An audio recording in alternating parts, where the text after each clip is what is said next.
Welcome back to the Holistic Health Bites podcast. Today, we are going to talk about all things fatigue with industry expert Dr. Evan Hirsch, who's going to share all about things with fatigue and kind of underlying causes and probably some toxicity. And we're going to talk about all kinds of things. But Dr. Evan is a medical doctor as well as a speaker, author, just all the things, and knows so much. So I'm honored to have you here. Thank you for joining. Andrea, thanks so much for having me on. You can call me Evan. Awesome. Well, thank you so much. And will you just kind of tell everybody a little bit about you? I know I just hit the highlights, but tell everybody a little bit about you and how you got to where you are. Sure. So my journey really started when I started my residency program out here in Olympia, Washington, and I met my wife and we fell in love and then 6 months later she couldn't get out of bed. And that lasted for about 3 years, and then she was about 80% better. And then we got married and had a kid, and I started my own practice. And then a couple years after that, I got chronic fatigue. And it lasted for about 5 years and just about destroyed everything, just about destroyed my relationship with her. I couldn't be a good dad to our new child. In my business was suffering significantly. I was napping under my desk every single day. I had lots of shame around that because I was practicing functional medicine at that point in time. And finally, I realized that, and I knew from my functional training, if I could find all of the causes, that I would be successful. But I was so burnt out and I had so much fatigue that it was really hard for me to think my way through it.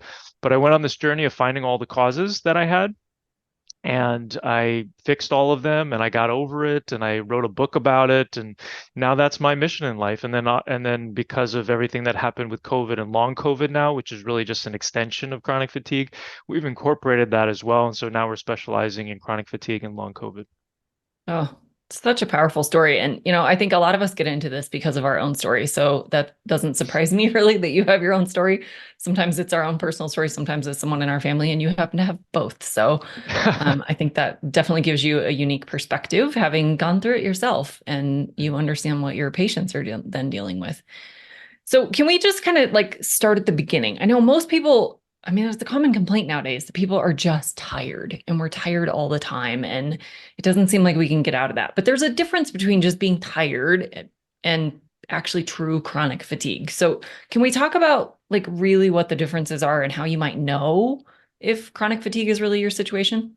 Yeah, and it is really subjective. And so, you know, the the simple definition is tiredness that's not relieved by rest. So it's kind of like when we were in our 20s and you had your final exams and you like studied all week or and then partied on the weekend or whatever it was, you would come home and then you'd sleep for several weeks, maybe a month, right? And then you'd get back to baseline. This is kind of like where when you try to catch up like that and you're trying to get more sleep and you're working on all the lifestyle habit stuff that you know to do, or that you're working with a naturopath or a nutritionist or whatever, and you're still not getting better. So that's really when your body is telling you that there's a problem. If you're surviving on energy drinks, if you have to nap through the day, you're yawning throughout the day, that's definitely a problem and needs to be addressed, because it means that there's toxins that we'll talk about in a little bit that are kind of building up in the body that are having consequences on your hormones and your mitochondria and your nutrients and all of these other things. And consequently, when things start to go and you start to get fatigue and you start to have this chronic tiredness, consequently this means that other things and inflammation and potentially diseases of longevity like heart attacks, heart disease, stroke, Alzheimer's, cancer, those are all potentially going to happen as well. So we have to pay attention when the body starts telling us that there's a problem. Okay. Yeah, and you've talked a little bit about, toxins being one of the main things, but what are some of the other contributing factors that might lead someone to developing this chronic fatigue? Yeah, so there's really two categories that I look at when we're looking at all these different causes. And there's deficiencies. These are things that are not present in the body and in your life that are supposed to be. And these are things that, well, and then there's toxicities, which are things that are in your body that aren't supposed to be there. So in terms of the deficiencies, these are things people are most familiar with. So there's the lifestyle habit component, which is like not enough good food, not enough good water, not enough good movement, not enough good sleep. And then there's the supplements that most people take. So maybe it's vitamins and minerals that have become deficient. Maybe there's hormone supplements that are being replaced, or hormone deficiencies that are being replaced, where it's adrenals, thyroid, sex hormones, or maybe it's mitochondrial function, which makes like 70 to 90% of our energy and is found in every cell in the body except for red blood cells. So those are like the deficiencies. And when you replace them, you're going to feel good or a little bit better typically with the people that I work with, but then you plateau and you're really not getting to where you want to go, because the reason why people have those deficiencies for the most part, besides the lifestyle habits, is because they have toxins that have built up in their body over time. So these are, I call the toxic five, and these are heavy metals, chemicals, molds, infections, and trauma. Hmm. So those are the toxic five that have kind of built up in your life since the moment you came out of the womb. And consequently, that ends up causing a number of these deficiencies. And that's really the real root cause. It's not like in a adrenal fatigue or like Hashimoto's or thyroid. Yes, that's true that you have those things and those hormones are lower. But the reason why those hormones are lower is because of the toxic five. And if you really want to get complete resolution, you got to make sure that you're focused on those. Okay. And those all sound like they're not super easy to get rid of. It's not like you just throw your plastic water bottle away and all things are fixed. That these are things that are around us all the time and that are kind of hard to get rid of. So is that what makes chronic fatigue so difficult to not only identify, but also to resolve? That's definitely part of it. Yes. And so there's this, everybody's got different causes. I mean, that's part of it as well. And and oftentimes there's a combination of causes. When we're looking at so many different causes, usually everybody that I see has a combination of about 20 causes or so. When I had my chronic fatigue, I had 30 of the 36 or 38 causes that we're now looking at. So that can feel overwhelming, but the reality is that when you start down a process and you're fixing each cause as you go, and you're removing the toxins that are in your environment, and then also the toxins that are in your body, you eventually get there, right? And as humans, we overestimate the amount of time it takes to get something done in a day, and we underestimate the amount we can achieve in a year. And so I have to coach a lot of people on like this expectation that to get rid of these toxins out of your body takes a while, but they've been accumulating over the last how many decades, right? But at the end of that year, it's kind of like doing a master's. Like at the end of that year, you turn around and you're like, oh my gosh, I accomplished so much, and now I've got the rest of my life to look forward to. Yeah, I love it. And that's the same thing with anything in health. We want results overnight, but it took probably decades to get to where you are right now. So of course it's not going to turn around overnight. It generally doesn't take decades to undo, but it's not going to happen overnight. So I think setting expectations up front is always important to do. So I know that you just mentioned that there's like 38 different underlying causes and things that can contribute to these things, but you've kind of boiled it down to a simple process that you take your clients through, right? Can you kind of walk us through what that process is? Mhm. So I have a four-step process that I call the Energy MD method that I've been working on for the last decade. And the first step is to figure out which causes you have. Now, of those causes that we just mentioned, 90% of those can be determined by history and symptoms. So that means that 10% require labs. It's like $500 for the labs that I recommend, which kind of blows people's minds because generally when they go to see a functional medicine doctor, I've heard of up to $7,000 is the amount that that doctors and practitioners will run labs initially, like before they even see you or anything like that, which I think is ridiculous. But part of it is also that with my clientele, the people that I see, everybody who has chronic fatigue and gets to that point of their energy being, a 5 out of 10 or a 4 out of 10 or less than that, where they're really not as functional as they want to be, they have all of the toxic five. So I used to test for all of those, and every 3 months we would do testing. But inevitably, over the course of a year, all of those toxins would come out, the heavy metals, the chemicals, the molds, the infections, and every kind of infection, viruses, bacteria, spirochetes, like all of this sort of stuff. So then I realized, okay, I can save people a ton of money. And instead of using that for testing, we can actually just be treating those things. And so everybody has different causes, but everybody has the toxic five. So that's kind of like what I've learned. So that's the 90%. So that's the good news about figuring out your causes. And then we also have, depending on which program people join in our system, you're going to know your causes in like about 1 or 2 hours, whether you're filling it out in our workbook and course or whether we're doing it on a one-on-one. So you start off knowing the causes that you have, and then the rest of the process is kind of matching up a treatment that works with the causes you have. So then the second step is to replace the deficiencies. And so that's kind of like we talked about with the adrenals and the thyroid and the mitochondria. I call those the big three because they give you the biggest uptick in your energy. And they're really important, even though this process is all about removing the toxins, it's really important to become more resilient. And so that's kind of what we're doing with replacing the deficiencies, making sure the lifestyle habits are in order, making sure that these deficiencies have been replaced so that you actually have an uptick in your energy, you have more resilience, it's easier for you to manage the stress in your life and to function in your life. Because when we start removing these toxins in step 4, it actually is stressful on the body, and you need to have that support in step 2. So then in step 3, we're opening up the drainage pathways or the detox pathways. These are like the exit pathways in your body: the liver, the kidney, the lymph, which is the garbage system in the body, the neural lymph, which is in the brain, the intestines, the gallbladder. Those are all ways that we get toxins and things out of our body. And when you have chronic fatigue, they're all clogged. So we have to open them up. It's kind of like a funnel where it's really compressed at the bottom, and we kind of have to open it up so that toxins can flow out. And then we get into step 4, where it's about removing the toxins. And each of those steps takes about a month, except for step 4, which is going to take you 9 to 24 months, depending on the number of causes you have and the severity of each of those causes. Okay.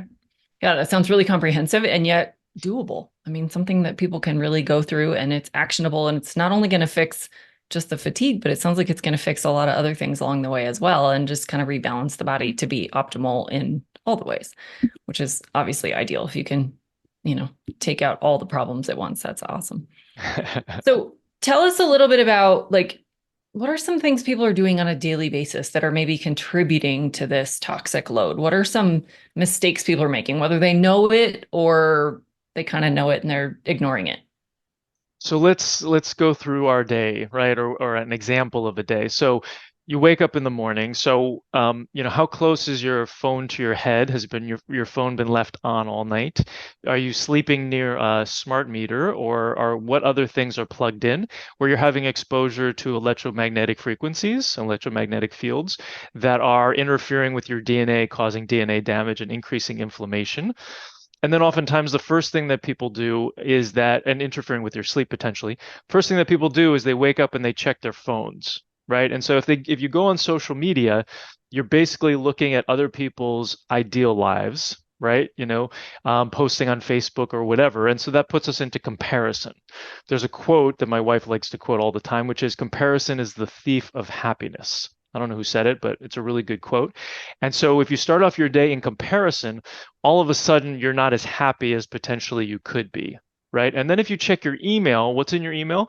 It's people who are requesting things from you, right? So all of a sudden now you feel an urgency to kind of like get back to people. Right. So what we coach people on is to start a mindset practice. And so we teach them what I call a daily mindset practice, which is 4 steps. And it's about gratitude and envisioning your ideal day and flipping any negative beliefs into empowering beliefs and asking ourselves empowering questions. And so that can really start to set your day for success as opposed to some of these other things. And then so you get up in the morning and like, what choices are you making in terms of water consumption? So you want water that's filtered. If you go to ewg.org/tap water, TAPWATER, that's the Environmental Working Group, you can put in your zip code and they will tell you all of the toxins that you have in your tap water. So we think that our municipalities are such a great service by filtering out our water, and they are to some extent, but in general, it's pretty awful. And so you're still being toxified by your water. So having a good carbon filtration system, I have all this on my recommended page on our website of the different brands that I recommend, or even a distiller to the next degree, can be really helpful at making sure that that you're consuming water that's really healthy for you. And then you also should be really consuming, most people, close to 3 liters of water a day, especially when you're doing like a program like ours where we're getting rid of toxins out of the body.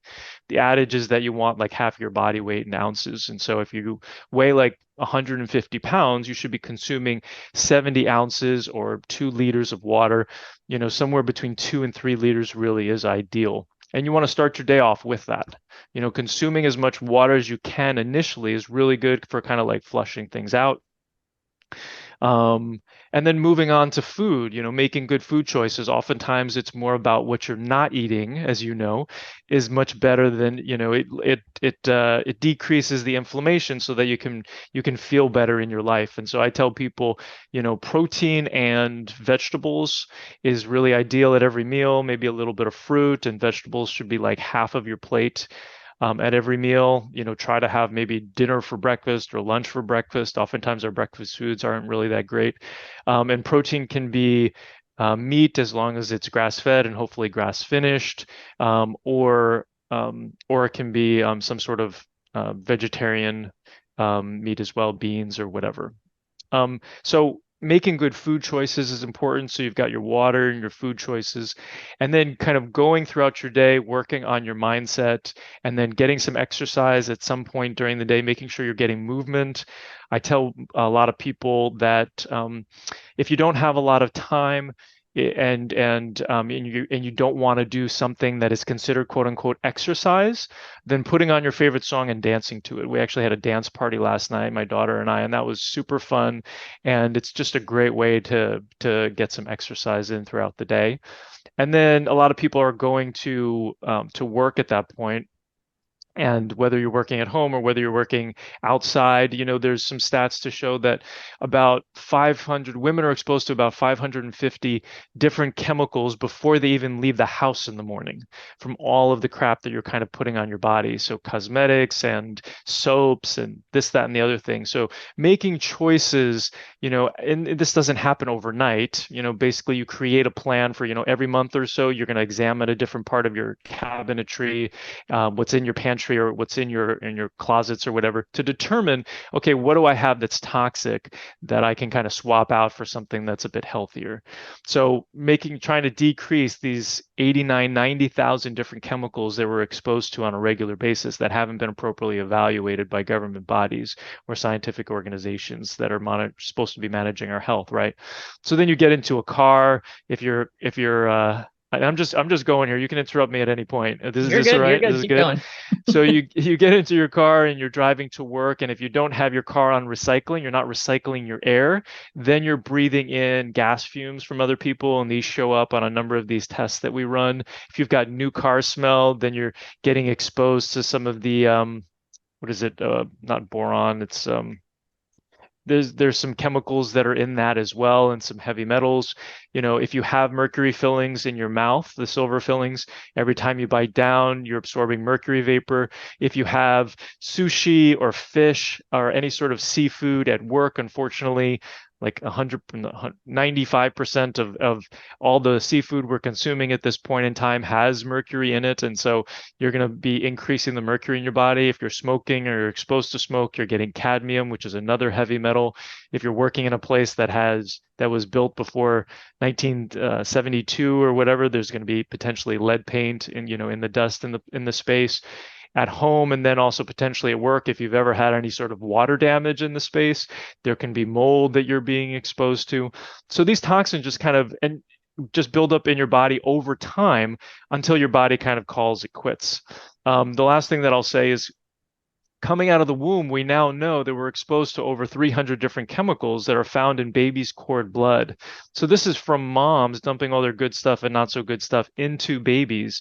And so you just have to understand that we're like coming out of the womb behind the 8 ball, right? And with all these toxins, and then they end up accumulating throughout our lives, and then it becomes too much. Oh, and the last thing I'll say, in terms of infections, is that when you have heavy metals, chemicals, and molds in your body, they distract the immune system. And consequently, that allows infections to become opportunistic. And so we have this relationship with infections in our body, but oftentimes it's in balance until it's no longer in balance by any sort of really significant stressor or these toxins, and then these infections come out, or you get the jab, or you get COVID, or stuff like that that end up contributing and increasing inflammation in the body. So that's kind of big picture, a lot of the exposures that we get throughout the day and throughout our lives. Yeah, and there really are so many places that we're getting these exposures from, both from things we're actively choosing, like our personal care products and home care products, and also things that we don't really choose, like what's in our air and what's in our water and those kinds of things. So obviously we have to take extra precaution around those things because we can't really stop them. So we just have to do what we can to filter them out. But I hear from my clients all the time that this just seems impossible. Right. They're coming at us from everywhere. Toxins are in everything. Where do people start if they're like, seriously, everything around me is toxic? Why even bother? Yeah, and so that's part of the mindset practice and asking yourself a better question, right? So it's like the question of, um, there's no way to do this, or it's overwhelming, or I guess that's more of a statement. But the reality is that all you got to do is one thing. These are like, it's all about baby steps. So, it's like once a month or once a year, if you do one thing, like this year, it'll be like, let's get a whole house water filter. Let's research that. Let's figure that out. Let's do that. And then you're good for the next 50 years. You know what I mean? And and then the next year, it's like, let's look at our personal care products. So you can obviously make more faster decisions than that, but it can happen over the course of several years, and you're going to be very successful when you do that. So it's all about, yes, I totally understand that this is all overwhelming, but you have to work with a practitioner, other people out there who can kind of like hold your hand and kind of like walk you through this process. And it becomes a lot easier, when somebody's kind of doing that for you. But if you want to do it on your own, great. And just kind of set these milestones, put alarms on your calendar, be like, once a month on a Saturday, it'll be like examine personal care products, or go to that list that, Evan was talking about, or whatever, that or you go to Chat GPT and you ask, tell me all the ways that I'm being exposed to toxins in my life right now, and then give me some solutions. And so then you can start like working through that checklist. Yeah, I think that's a great way to look at it. And I love the baby step concepts. I always tell my clients to, like, when you run out of something, just before you replace it, find a better alternative. If your dish soap is, you need a new bottle, get a better quality one. Get one that's less toxic. Same thing with your shampoo, same thing with makeup, whatever that looks like. Just as you have to replace stuff, just find a better option. And so every little bit helps. It does feel overwhelming, and it does seem like there's toxins and things bombarding us all day, every day. And that's true, but every little step we take is helping you. And so, every baby step you can take is a good thing. So I wanted to go back to a lot of people live in really old homes or work in really old buildings. So Right. if you live in a house that was, say, built in the 50s, that probably has potentially several decades of water leaks over the years, probably lead paint and, just all the things. What would you recommend to someone who lives or works in one of those environments? Does it require a mitigation company? Do you just have to like plow your house under and start over? What do you do if you live in that kind of environment? Yeah, we have a 1924 home that is having its 100th year anniversary this year. And so we know this very well. And it's definitely a process, but the first step is to test. And so in the two tests that I really recommend when it comes to chronic fatigue is, one, to make sure that you're not living in mold, or if you are, to figure out what to do about it. And then two is like some blood tests that we're looking at. But the mold one is really huge. So it's doing a test. I like the EMA test, which is environment, mold, and mycotoxin assessment. And so this is looking at the spores, but it's also looking at the mycotoxins, which are the toxins produced by the molds. So it's really the best test that's out there. It's about $320 on our website. And And that's the first step, is to determine whether that's the case. Because the challenge is that, you may have mold in your body, but you may not have mold in your home, or you may have mold in your home, but if it's in your home and you've been there for at least 6 months, then it's going to be in your body, right? But you may have had mold exposure when you were 5 years old, and you lived in a place for a couple of years, and you may have had no mold exposure since, which is rare, but it's possible. And you may be 50, 60 years old and you still have that mold from when you were five. Okay, so it just stays in the body. And so it does build up and it does bloom at different times of year and stuff like that. So you may feel worse, but it's to determine whether or not you're living in it, right? So doing an assessment like that, if you do just have access to mold plates, you can put out the mold plates, stick them in a closet for 5 days, see what it grows out. Generally, you have to send it into a lab though to get it assessed and determine what are these different mold strains. But it's, once again, it's baby steps. It's one step at a time. And getting that assessment is crucial. The other thing I just want to comment on that is that you don't have to be in an old home. So that's kind of, I get that you said that because that's what most people think. But if you're driving around town and it's raining, are there still homes that are being built? Absolutely, right? And so you see these homes that are wooden structures and it's raining, and then the first sunny day, the workers are back and they're sealing it up, and new homes are sealed up really tight. So if you want to grow mold, you get something wet and then you add heat to it and warmth, right? And you seal it up, right? So that is something to be concerned about as well, because I've definitely seen people who have new homes who also have mold. So it's an important assessment whenever you feel tired. And if you can associate feeling tired with a new job that you had to go to or a new house that you moved into, that can definitely be significant in your health journey. Yeah.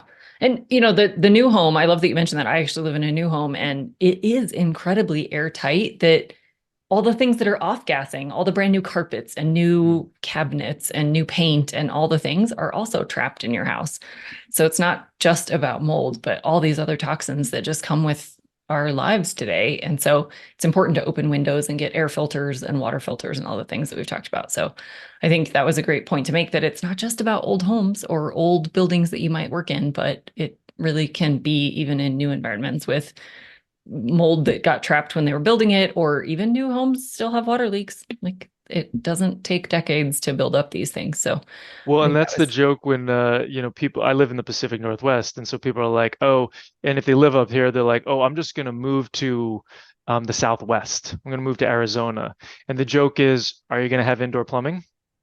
right. Does it still rain there? Yep. Right? Like it's an issue no matter where you live.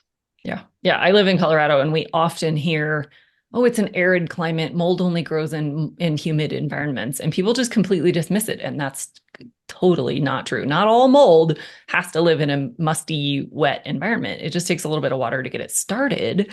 Right. But it doesn't necessarily require a lot of water to kind of keep going. Right. So let's talk just briefly about the long COVID side of things, because that's still fresh on a lot of people's minds. And yet I don't think people really understand what that is. What signs would you look for? Who's susceptible? And of course, what do you do about it? Yeah. Yeah, I'm glad you brought that up.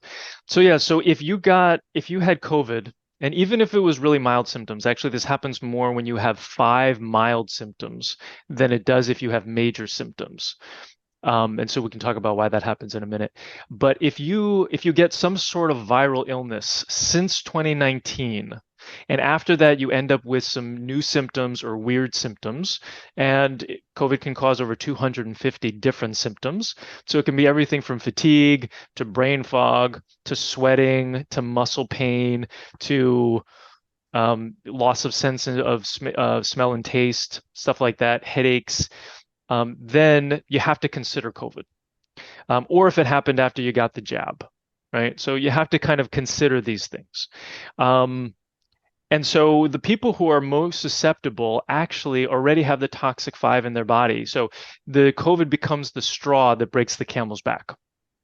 Okay, so you already had heavy metals, chemicals, molds, infections, and trauma in your body, and it wasn't an issue until you get the COVID. And what ends up happening really is that those toxins are distracting the immune systems often left field, and then the COVID comes into the body and is like, there's no immune system around here to take care of me. So it's actually better to have a really strong reaction, like you're like, oh man, worst flu of my life, because your immune system's actually doing something to get rid of this spike protein out of the body.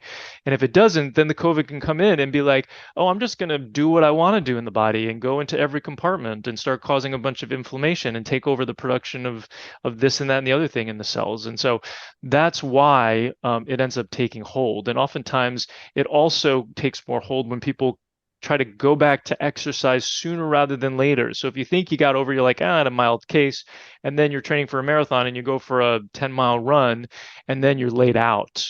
Oftentimes that's because the COVID has gotten into the mitochondria. The mitochondria produces energy, and you're just kind of like fostering this environment for the COVID to be able to grow. One other thing that's important to note is that sometimes you get COVID and then your symptoms persist. Sometimes you get COVID and you feel like you're fine and your symptoms go away. And then a month later, 2 months, I've even seen like 6 months later, all of a sudden weird symptoms start popping up. So you do have to kind of keep it in mind. It needs to be on everybody's differential right now since 2019, unfortunately. Okay. And those weird symptoms, is that just fatigue related, or what other kinds of things should people be watching for? Yeah, so it can be fatigue, it can be like sweating, it can be brain fog, it can be muscle pain, it can be loss of smell and taste, it can be sleep issues. That can be a major one. And the stats are like 20% of everybody who gets COVID or who's gotten COVID ends up progressing with some sort of persistent symptom. Um, there's a significant uptick in memory issues. There's significant uptick in cancer since 2019. So these are all things that most likely COVID is contributing to, or the spike proteins contributing to. Okay. And if someone's thinking as they're listening to this list of things and they know they had COVID or the vaccine or whatever, do they go through the same kind of protocol as the chronic fatigue stuff that you've already talked about, or is it different when it comes from COVID being the trigger? It's very similar. So because there's the toxic five that are still present, and we're still figuring out the causes, replacing the deficiencies, opening the drainage pathways, and then removing the toxins. The only thing is that we do add on more of an emphasis on hypercoagulation, which is removing the microclots, which we do for chronic fatiguers anyway, but we just do oftentimes a little bit more of that. Sometimes there's some different components of clotting that we end up using, or different treatments that we do specific for removing the spike protein out of the body. So might be some different herbs or some different nutrients in order to inhibit the spike protein's function in the cells and inhibit its attachment onto the cells in order to be able to get it out of the body. Okay. Yeah, good to know that it's similar but a little bit different. So if you know you might have this problem, that's a good thing to really hone in on and make sure that you mention if you're going to go work with a practitioner that you think it might be related to long COVID, because protocol is a little bit different. Right. Thank you so much for sharing all of this amazing information. If people are interested in learning about you and your work and all the things that you can share with them, what is the best way? So I'm at energymdmethod.com. And we're 100% virtual now, so we work with people all over the world. On our website, you can actually text me directly. There's a little text bubble in the bottom right corner, and we can have a conversation. We have initial visits. We have a starter program of 3 months, so you can kind of get to know whether or not you like us. And then you can join one of our longer 12-month programs to get to the resolution of everything. And then if you're not sure or you just want to have a conversation, I've got free 20-minute calls right now that are available. I love it. And of course, you have your book. So if people want to Got my get to book. know some of the stuff that way as well, talk a little bit about your book. Yeah, so that's on Amazon. It's called Fix Your Fatigue, and it goes through the four-step process. It is from 2017, so it's 7 years old at this point in time, but a lot of the tenets are still the same. The protocols are different. It doesn't talk about COVID at all, obviously, but it can definitely be a good starter to see if we're a good fit. Love it. Love it. Thank you so much for sharing all of this amazing info. We will link up all your stuff in the show notes. So it'll be really easy for people to just click over and find you easily. So thank you again so much. This was amazing. I learned a ton, and I'm sure everybody else did as well. Thanks so much for having me on. Absolutely. To everyone out there, we'll catch you again on future episodes.